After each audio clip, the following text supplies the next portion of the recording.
भाई जान सिर्फ एक मिनट चाहिए। मैं सुन्नत रऊफ कलासरा भाई की कि आपने किया क्या है। आपने सियासी मुखालफीन को दीवार से लगाया हुआ है। शर्म ना आनी चाहिए इस बात पे, डूब मरना चाहिए इस बात पे।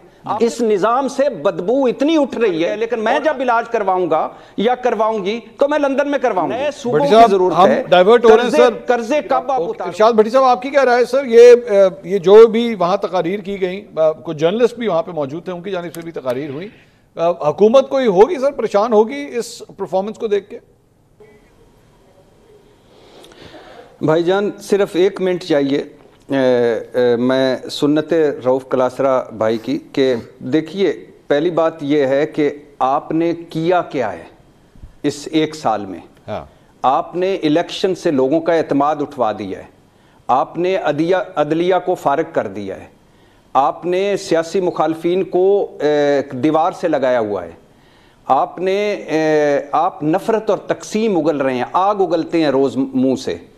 आपने आज़ादी सहाफ़त जिसके आप चैंपियन होते थे उसको फारग कर दिया है। आप आज़ादी सहाफ़त को फारग करके अगर इश्तिहारात देते हैं और वो छपते हैं तो लोग आपको क्या कहेंगे? और सबसे बड़ा आपके वजूद पे शकूक हैं, आप इखलाकी बरतरी लेस हैं। आपके जो सीटें हैं नवाज शरीफ साहब से मरियम नवाज साहबा तक और आगे तक, ये सीटें जो हैं इससे रोज़ लतीफ़े और मिज़ाहिया चीज़ें सामने आ रही हैं। तो जब आप एक घर पे काबज़ हो जाएं और उस घर पे फिर बार पेंट करें और उस घर के ऊपर एक वॉलपेपर लगाएं और फिर उसके मोहल्ले में पंफलेट बांटें कि देखें जी मैंने इस खूबसूरत वाल बना दी। और भाई घर पे कब्जा किया हुआ है, आपका मैंडेट ही नहीं था।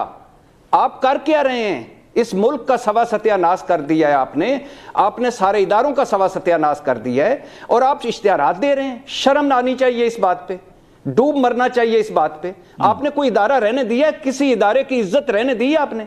किसके लिए? एक इक्तदार के लिए। और आपने इस निज़ाम से बदबू इतनी उठ रही है और अरसे से उठ रही है। अब इसमें मेजर तब्दीलियों की जरूरत है भाई। आबादी बम पे गौर करो खुदा के लिए, ये आबादी बढ़ती जा रही है। मुआशी इस्लाहत करो, खसारा ज़दा सरकारी इदारों से जान छुड़वाओ। 18वीं तरमीम में तरामीम की जरूरत है, नए सूबों की जरूरत है। डाइवर्ट हो रहे हैं सर। कर्जे कब आप उतारोगे? कोई पॉलिसी है? आपके पास आमदन कम है, खर्चे ज्यादा हैं।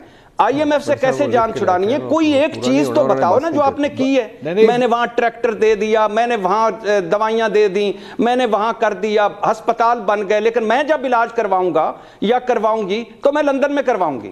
मेरी जदादें औलादें। भट्टी साहब, मेरा सवाल ये है, जो आप जितने गिले शिकवे बोल रहे हैं, भट्टी साहब जितने गिले शिकवे बोल रहे हैं, तो जाहिर बात है ऑपोजिशन ने सर इसके ऊपर आवाज उठानी है ना।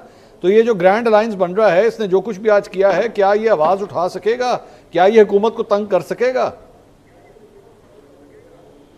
भाईजान पहली बात तो ये है कि अपोजिशन, जैसे अभी मौलाना साहब की बात हुई, मौलाना साहब अल्हम्दुलिल्लाह वो बहुत उनको अक्लमंद आदमी हैं।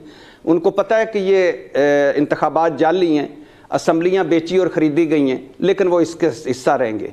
2 बयानात देंगे तरीके इंसाफ के हक़ में, एक आध मुलाकात करेंगे, फिर हुकूमत भागी भागी आएगी और फिर वो पतली गली से निकल जाएंगे। मौलाना साहब और पाकिस्तान तहरीक इंसाफ कोई स्टेज शेयर करते नजर नहीं आ रहे। ठीक है सर। और दूसरी बात जी, और दूसरी 2 जुमले, पाकिस्तान तहरीक इंसाफ वाहिद है जिसका सर का बोझ उसके कदमों पे आएगा, उसी को ही भुगतना पड़ेगा, वही अपोजिशन है।